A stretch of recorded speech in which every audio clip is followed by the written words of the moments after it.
గుంటూరు జిల్లాలోని తురకపాలెంలో ఇటీవల మొలియోడోసిస్ వ్యాధి కారణంగా 28 మంది ఆకస్మికంగా మరణాలు సంభవించిన కుటుంబాలకు కూటమి ప్రభుత్వం ఆర్థిక సహాయాన్ని ప్రకటించింది. ఒక్కో కుటుంబానికి 5 లక్షల రూపాయల చొప్పున మొత్తంగా 1,40,00,000 రూపాయలు మంజూరు చేసింది. ఈ ఆర్థిక సహాయానికి సంబంధించినటువంటి చెక్కుల పంపిణీ కార్యక్రమంలో కేంద్ర మంత్రి పెమ్మసాని చంద్రశేఖర్, ఎమ్మెల్యే బూర్ల రామాంజనేయులు పాల్గొన్నారు. అయితే ఈ చెక్కుల పంపిణీ కార్యక్రమంలో స్వల్ప ఉద్రిక్తత నెలకొంది.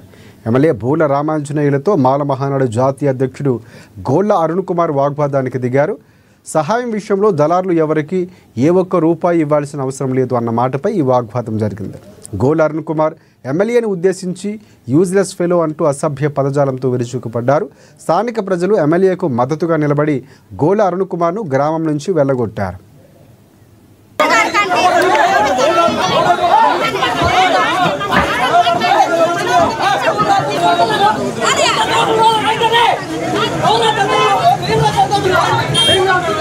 చేస్తే మాత్రం ఎవరికి ఒక్క నయా పైసా ఇవ్వద్దండి.